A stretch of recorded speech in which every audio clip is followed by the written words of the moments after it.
Spider-kin? Yeah, those are spider kit skins. Look at that.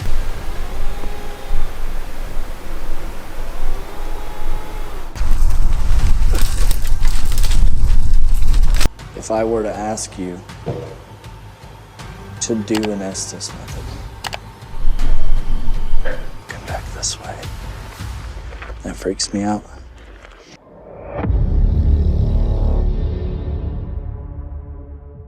The most disturbing encounters begin when a familiar place suddenly turns hostile. One solo camper suffers severe burns deep in the forest, while unseen knocks answer investigators inside an isolated historic church. Were these separate accidents or warnings they failed to understand? On November 3rd, 2025, solo bushcrafter Faith Mary entered a remote forest for an ordinary survival outing. With basic equipment and nobody nearby, her plan was straightforward: construct a shelter, prepare food, and remain overnight by herself in the wilderness. While she worked, the atmosphere in the woods gradually changed. Right now, what I'm going to do is, since I already have this tree, I'm not going to worry about making 2 bases. I'm just going to have 1 base, 3 small trees, rope it up, and then put my tent across it. I will show you guys the process of what I'm talking about. See this tree and this tree? Saw it off. All the twigs. I'm going to saw off all the limbs to the best of my ability, these 2 trees, and then saw off the bottom. And then that'll be 2 of the legs of the tripod. That's going to take a while.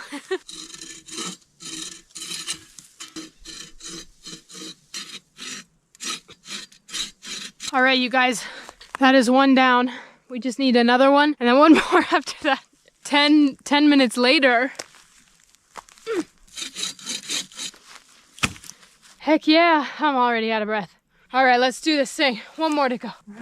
It's hot. I feel like I hear some noises like in the forest. It's so weird. Probably like little animals scurrying, but man, I don't do good in the dark, so I'm not looking forward to that one. I'm gonna show you how I knot this thing up and connect it to the other tree. Soft, rustling noises came from somewhere outside her sight, impossible to identify, yet steady enough to keep her alert. Faith acknowledged that darkness frightened her, and the isolation made the situation feel more and more unsafe. And I'm leaning it up against the rock and making a teepee with my little logs. Let's light her up. All right. It's looking good, it's looking good. You guys see how it's in a teepee? That way the oxygen can get in there. Really make that fire burn. Just check that out. Look at that. I'm like in some survival movie. Check that out. That is toasty. All right, you guys, I'm going to start cooking now. I'm Walter White. Go for laugh, no get. I'm gonna put some butter in first, and then we'll put some more butter in. I love butter. I have salt, garlic, pepper, onion powder, lemon, rosemary, mushrooms, and my steak. The steak was in, had an ice pack in here. Now it is good to go. So I will not get sick, thank goodness. Get just a little bit of butter.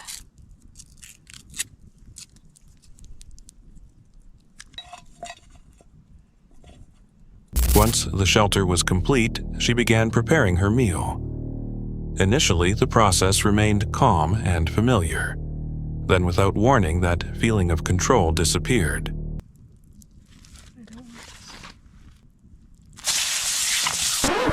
Yeah, this is the moment I knew that I majorly screwed up.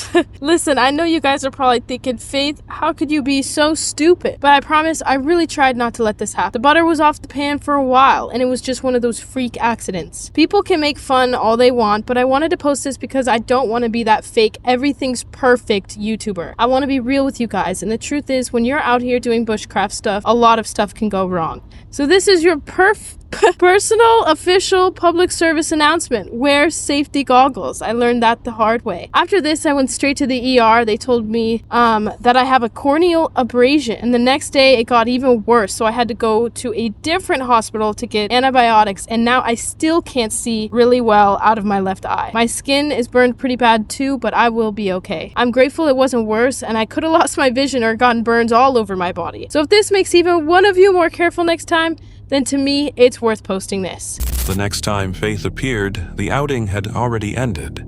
Her face was burned, her vision was unclear, and one eye had suffered a serious injury. Many viewers later observed that accidents of this kind can occur anywhere, including at home. But when someone is alone in the wilderness, an ordinary error can become an emergency within seconds, revealing how quickly a normal situation can collapse when no help is nearby. On September 25th, 2021, Luke, creator of the YouTube channel Outdoor Boys, returned with his young son to a log cabin far inside the wilderness. The channel is known for calm, family-friendly camping trips and survival skills, usually emphasizing preparation instead of danger. This visit was supposed to be ordinary, focused on repairs before winter arrived. But after they entered the cabin, it became obvious that nature had different plans. As Luke and his son walked into the log shelter, the first problem appeared almost at once. All right. Let's see. Oh yeah, it looks in good shape. Oh, that's where my flashlight went. I forgot I left it here. Look at these spider skins. They're huge. Look at this. These are where spiders have been molting out of their shell to get ever bigger. Look at that. Here's another one. Spiderkin? Yeah, those are spider skins. Look at that. Oh, must be some big spiders up here. Oh, there he is. I found them. He's been getting bigger and bigger. There's his old skin. He's alive! Oh yeah, he's big. See how we're gonna do this. What? There we go. Got rid of him. One out of our house. Ooh. Yeah. Oh, look. Oh, there's another one. There's a.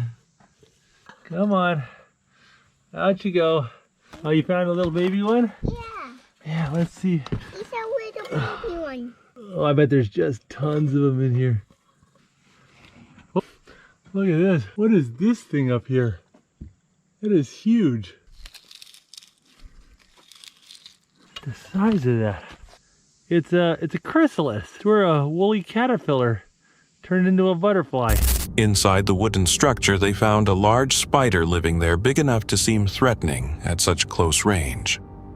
Luke promptly removed it, but finding it was enough to weaken the sense of security they expected the cabin to provide. By morning, the forest presented another danger. All right, we're gonna be making some pizza tonight.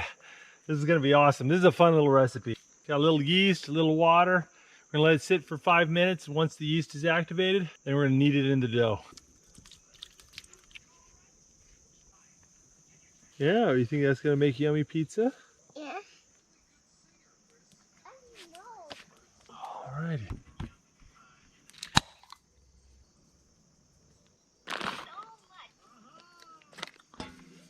All right. All right, there we go. We got the pizza sandwich between two cookie sheets. Now we're gonna bake it.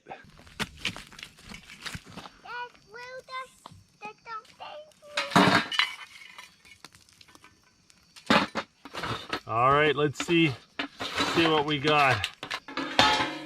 Oh, that doesn't look too bad. Pizza. Oh, you want to eat that pizza? Yeah.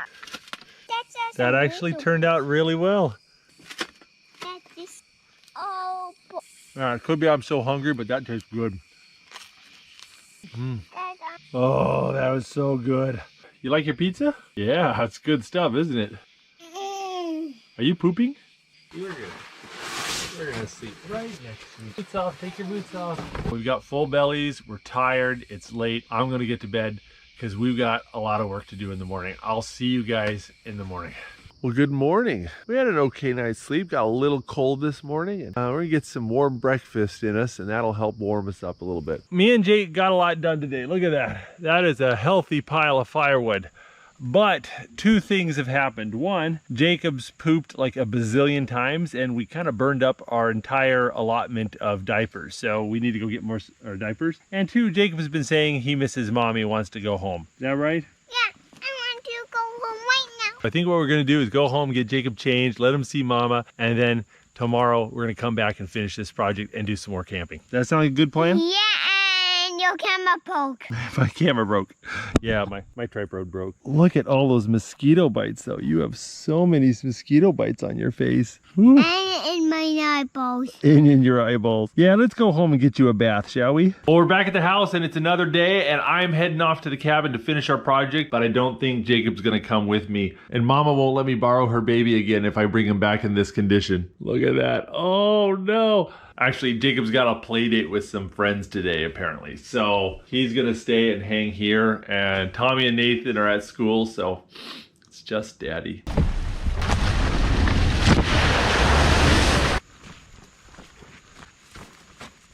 Jacob's face was covered with mosquito bites spread across his skin and alarmingly close to his eyes.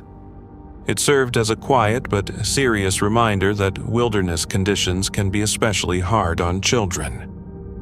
Luke acted immediately. He brought his son home, choosing safety over the repairs they had planned to complete. Later, Luke returned to the cabin by himself. Then the situation changed once more. Ho, ho, ho. Got a cooked pork jowl and our bread. Boy, this smells really good. There you go. There's the bread. Well, that's hot. That is so good, but it is so hot. Oh, let's get some butter on that. That is so good.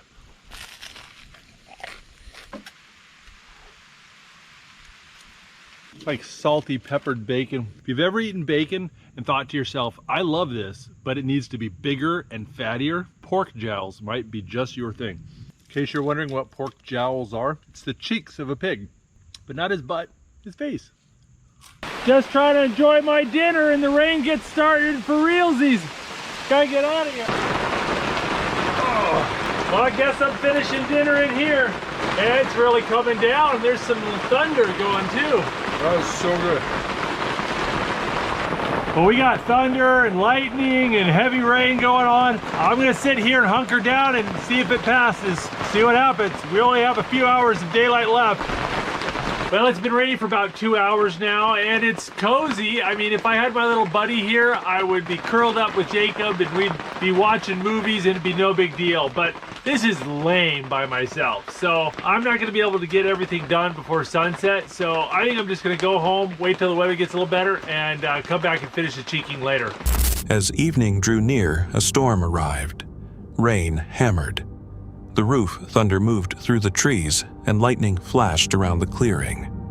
Luke kept working alone inside the cabin, which remained secure, but the power of the surrounding forest was now pressing against it from every direction. Viewers observed that nothing truly extreme occurred, yet the spider, the effect on a child, and the storm showed how quickly a familiar shelter can become unsafe. If a structure built for protection can change this quickly, how much control do people really have when nature pushes back? In this account, one solo camper's experience soon became a troubling reminder of just how unpredictable the wilderness can become. Xander is the creator of the YouTube channel Xander Budnick, where he records off-grid camping journeys and survival-based experiments in isolated outdoor areas. Known for challenging severe weather and uncertain conditions, Xander documents each experience as it happens in real time. On March 28, 2021, he headed out for an early spring camping trip, moving through snow rain and rapidly changing temperatures. What started as a familiar outdoor challenge soon developed into a night filled with growing tension.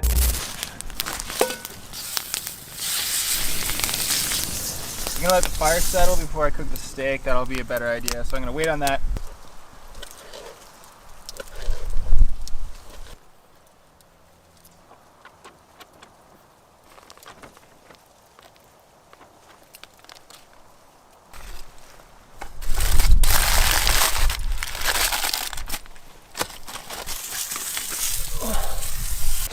That'll do.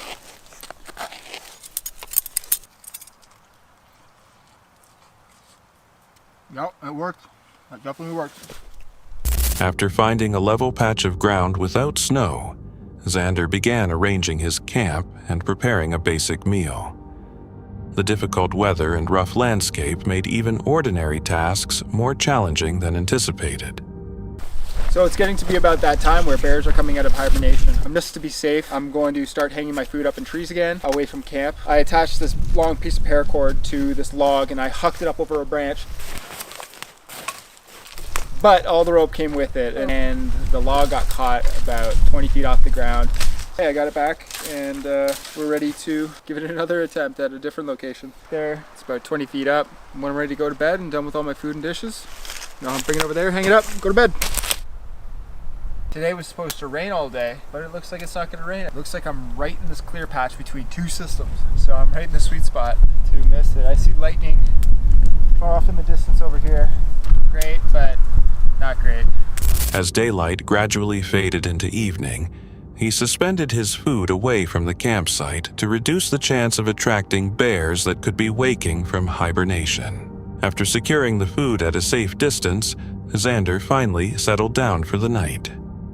When darkness covered the forest, unusual and disturbing noises started carrying through the camp. The sounds interrupted the silence and kept him continuously alert to anything nearby.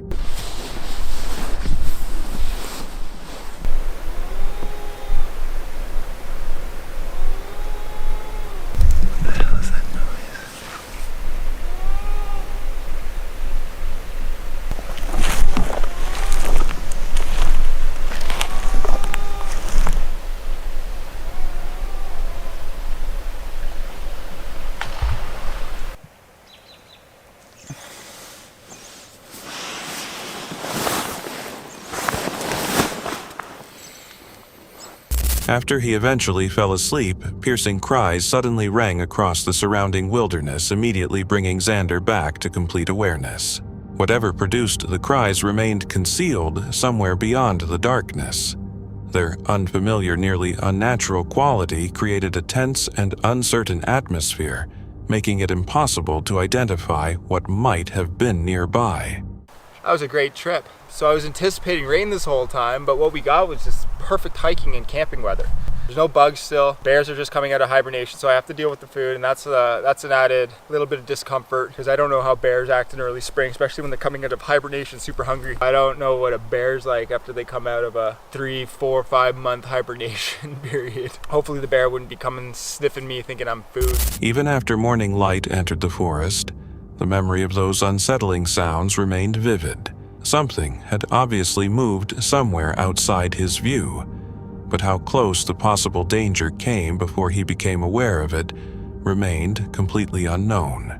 Experiences like this reveal how minor mistakes or hidden movement can turn a peaceful night outdoors into a situation requiring quick awareness and cautious choices. It leaves one unsettling question: what could have occurred if Xander had never heard those disturbing cries that night? The next disturbing footage featured tonight comes from Paranormal Investigations, a UK-based channel centered on solo paranormal exploration inside abandoned properties and historic sites. The creator uses a measured observational approach, relying on limited tools, including EMF meters, REM pods, and spirit boxes, while prioritizing atmosphere instead of pushing firm conclusions throughout each quiet stage of the investigation that night. It is January 13th, 2026 at Stanley Hall on the Delville Hall Estate, a remote property in the United Kingdom. There's the spirit ball set up. Another one down here just at the entrance. The EMF, which never goes off. Even if I hold my GoPro next to it, it never seems to go off. And if I hold my mobile next to it, it never seems to go off. Oh, it's going off when I hold it next to the GoPro. That's pretty good. But it doesn't go off when I hold it next to my phone. So yeah, that's the setup. I might get the REM pod out. Sorry, the spirit box. But I think what I need to do is just sit in a bit of silence first. It's just really nice to be out among all this snow. A little bit of woodland, crisp night, very cold, and yeah, very nice to be out. As night settles across the snow-covered grounds, the investigator quietly begins arranging equipment behind the hall and near the doorway. A REM pod, an EMF meter, and several cat balls are positioned in separate areas to detect possible activity. Without warning, the REM pod produces one brief beep. Nothing can be seen moving nearby, and no clear environmental factor appears capable of causing the activation. The police, they must have saw me here because there's a police helicopter overhead and they're out doing something. Bear in mind I'm in the middle of nowhere here, and it stopped overhead for a moment. After that short signal, the device falls silent again. Not long afterward, the peaceful setting is abruptly broken by a police helicopter circling above while patrol vehicles seem to move somewhere close by. The disruption feels especially strange in such an isolated place, yet the investigator continues cautiously, fully aware that the mood around the property has changed. With me tonight at the hall who would like to make contact? Is anyone here lived here in the past? Anyone from the Delaval family who is still here that would like to communicate with me? Is anyone that lived in this area here that would like to say something or make a sign, show that you were here? By the time the session nears its conclusion, no definite paranormal evidence has been recorded. Standing alone across the frozen, snow-covered grounds of Delville Hall offers an unusual period of silence and reflection. The investigator eventually ends the session and departs, still appreciating the winter solitude, despite leaving without any conclusive result. Experiences like this often create more uncertainty than explanation. One unexplained signal, an unexpected disturbance, and a historic location can leave anyone wondering what may have occurred just outside awareness. If you were alone on that silent estate when the equipment suddenly responded, would you remain longer to investigate or decide that leaving was the safer choice? On February 26, 2025, Groovy Gavin traveled back to Scotland to investigate one of the most unusual legends ever featured on his channel, a series that combines humor with explorations of disturbing real-world mysteries. His destination was Overtoun Bridge, a peaceful stone crossing with an unsettling history. For decades, dogs have jumped from its edge without warning, and Gavin hoped to learn what might explain it. What he uncovered proved much more complicated than any single theory. This is the bridge. These railings are so much taller than I thought they were gonna be. Oh my gosh, that's so sad, bro. Yeah. Oh yeah, no, they're cooked. That's pretty brutal. Yeah. That's a big jump. Dude, I wonder if I'll jump off because I got that dog in me. I got that dog in me, but it's just a Chihuahua. Got a quick question for you guys. I'm making a video documentary about this bridge. We heard a lot of dogs have jumped off it. Well, I have a friend who has dogs, and what she thought was that people would stop to look over, and dogs being very nosy would want to see what was below and would run and jump. And of course, they couldn't then stop, so they kept going. Okay, But that kind of makes her sense. theory. That makes sense. You can ask me because I've only lived here since 2001, and I've seen every dog that's jumped. They don't know there's not anything on the other side of that wall, so these jump up, then they tumble over. Do you know why or have? I'm very confident it's because we have a family of mink that periodically run under the bridge. Oh wow! And so there's that odor, that musk from them. There's all kinds of bridges. This is the only one that jumps. That's what we were talking about. I'm sure this is not the only bridge like that. It's the only one that we know that they jump off. It was insane how many dogs were at a suicide bridge. I mean, I guess the owners were keeping an eye on them, and the walls are pretty high. But there was even a dog walking company there. That's like bringing Diddy to a playground. So if people weren't concerned about this, then why were some dogs jumping off? First, obviously, the first person we talked to, dogs trying to get a good look over. Because of the bridge's design and the sloped walls, it might confuse the dogs into perceiving they're at ground level, when at reality, it's a steep drop. So dog's point of view, it's like, arf, arf. And then they stand on two legs. And then... Gavin began by crossing Overtoun Bridge and explaining the mystery associated with the location since the 1950s. Numerous dogs climbing onto the stone ledge and leaping as though no drop existed below.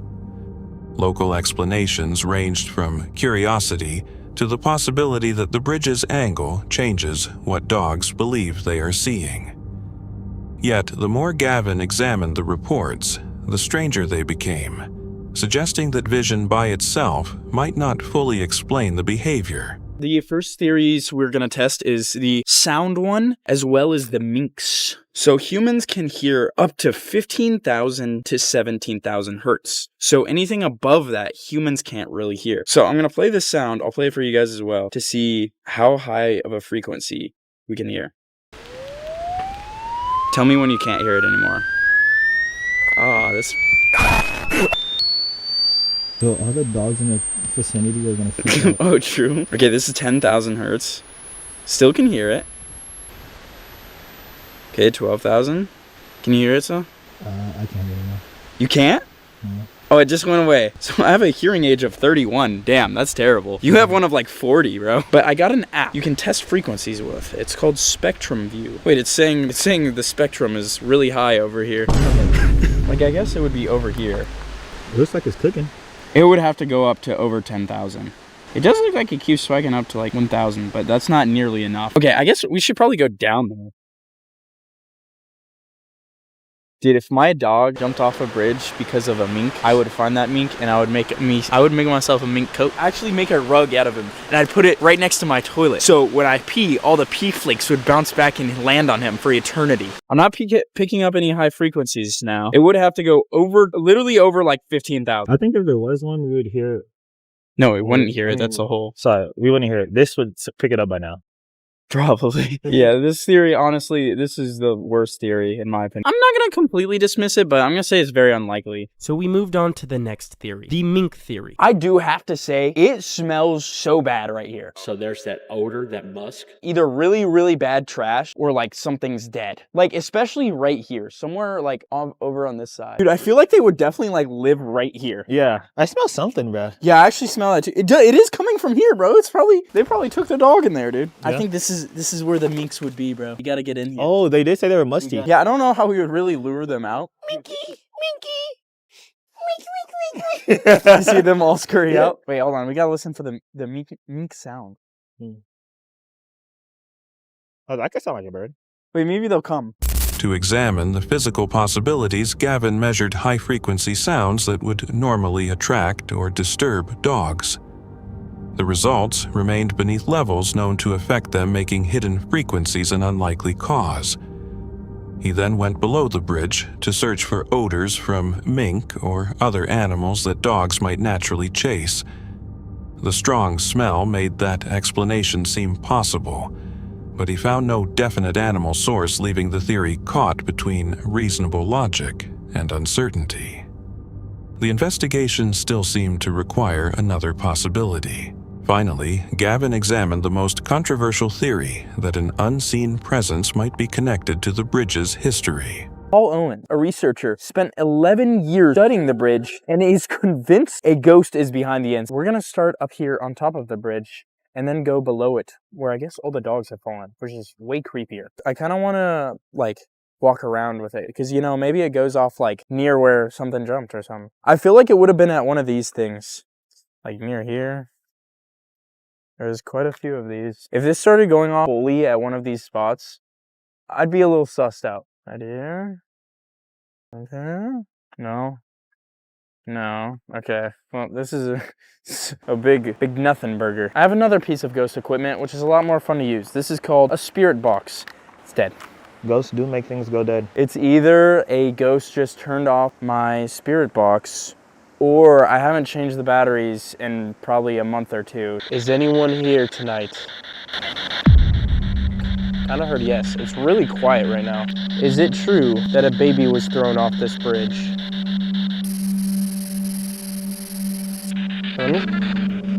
Was the baby the spawn of Satan?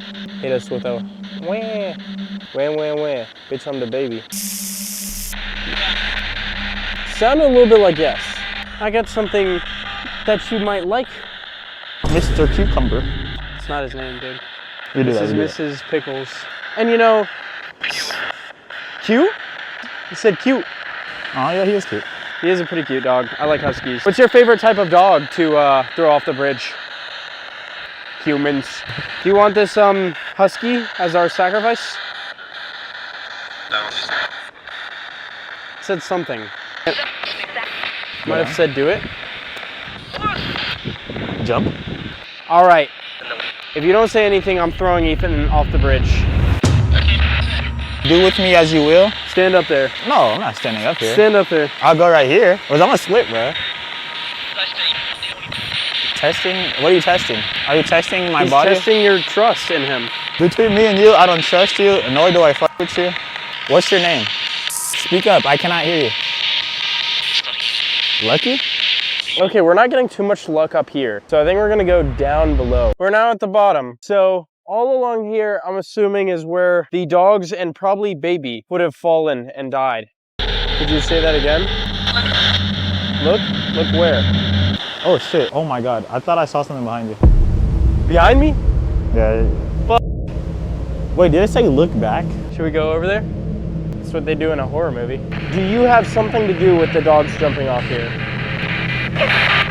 No, did it say? Almost sounded like a dog. Why do you dislike dogs?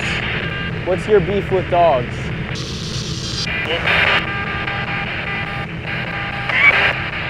Explain. Is this the baby? The baby doesn't like dogs?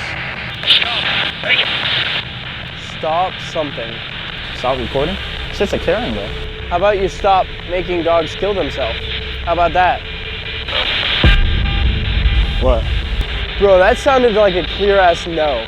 I wasn't convinced that a spirit was here off of the stuff we got. I've had way crazier stuff happen at other places, just not here. My last resort was this call with this dog expert that could possibly prove which theory was correct, so finally, we could figure out. I'm more leaning towards it has a lot to do with the state of mind of the dog when they enter the bridge and more of an optical illusion of the bridge itself. There's nothing but land and flat ground all around here. This is what the dogs see, right? And then the benches.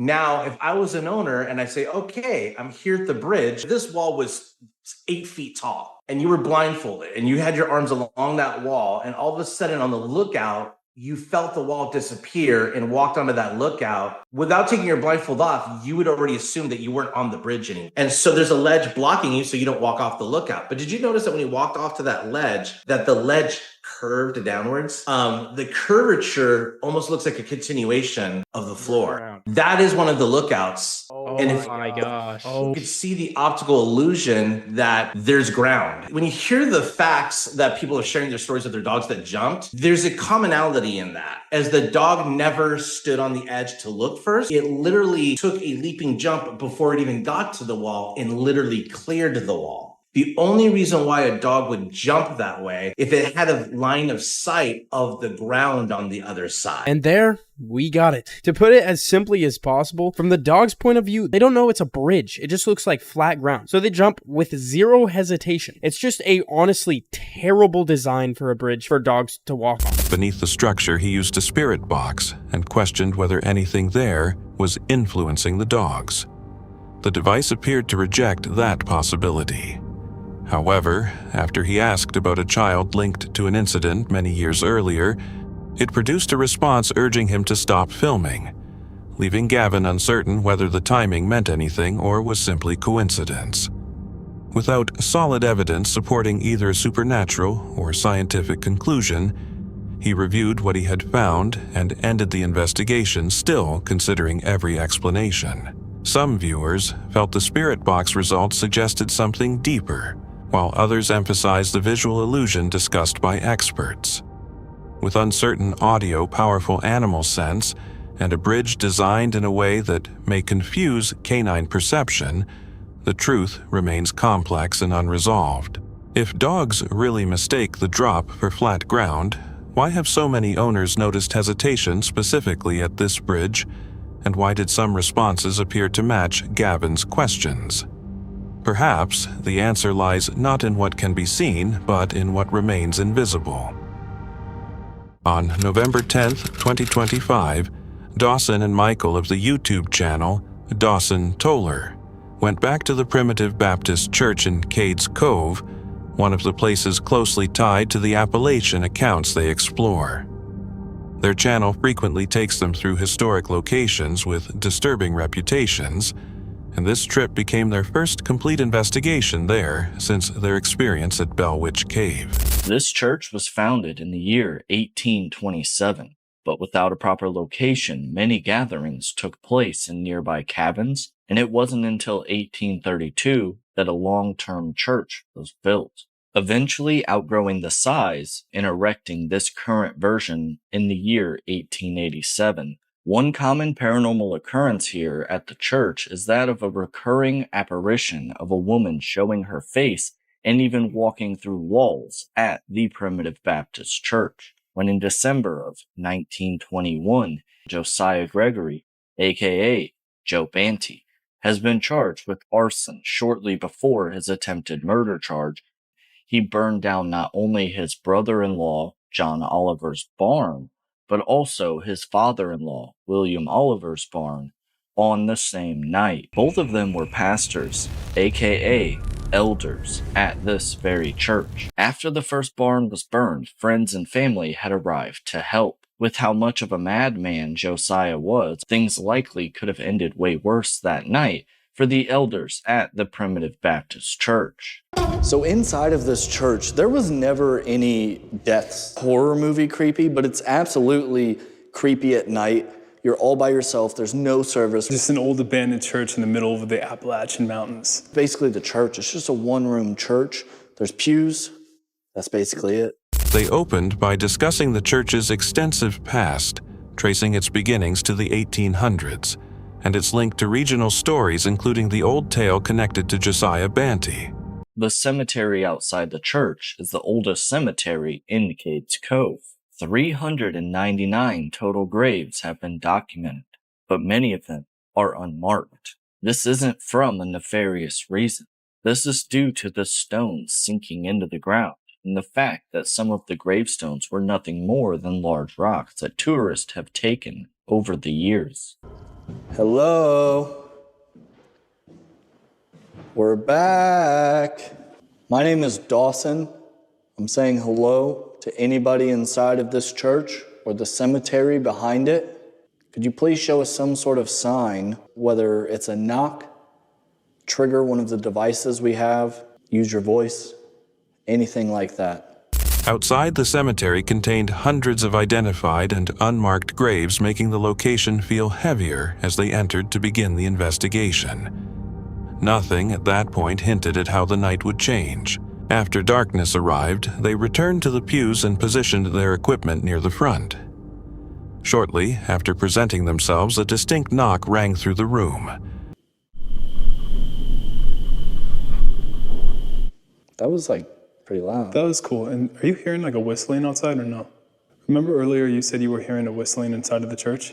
Yeah. I heard it twice outside. So I did hear a whistle and people were here. So it very well could have been regular people outside, but I did hear it as if it came from inside the church, and at the time nobody was in it. If those knocks were you, and it isn't just coincidental, could you please knock again? Yeah. Weird. Reviewing all of the footage, I can't really tell what it is, but it's from us moving and a strange reflection that was caught. I thought I heard it again. Sounded like it could have came from the back row of the pew.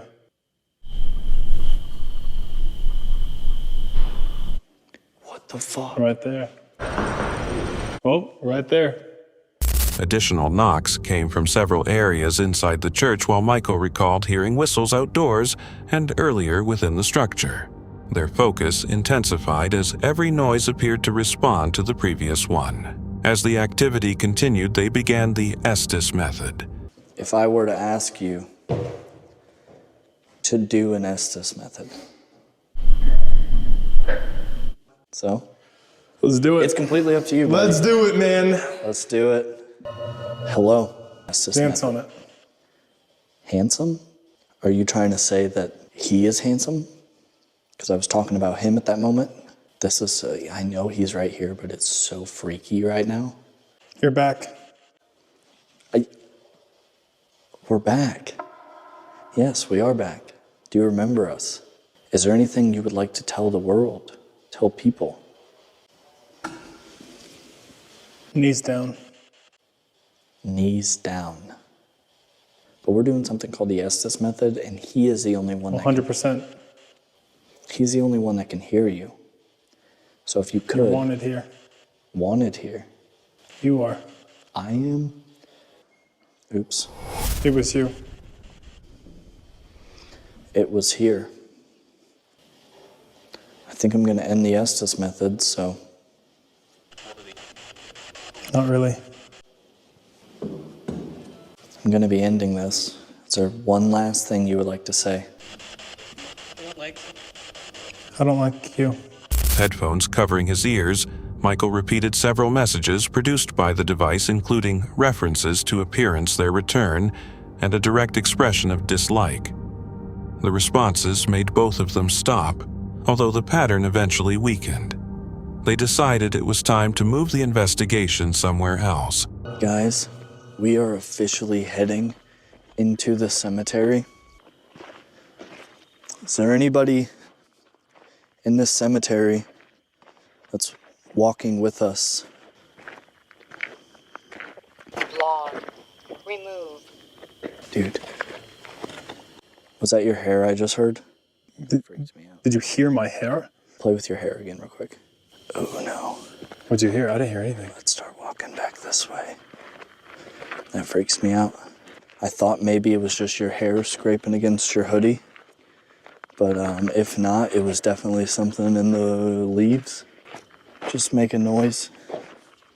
But now I'm really paranoid that it was an animal. Or a ghost. I mean, either one. The cemetery outside now felt more oppressive. While walking between the headstones, Michael reacted to a nearby noise, and both men heard something snap in the surrounding forest. Unable to determine whether an animal caused it, they left and concluded the night inside their car relieved they had withdrawn rather than continuing. Some viewers believed the church's past influenced the responses, as though old memories remained embedded within the building. If visitors have experienced unexplained activity here before, what still lingers inside the silence of this historic church? That's it for tonight. Which moment creep? Drop it in the comments. Have your own story. Share it with us, and stay tuned. The next one is even darker.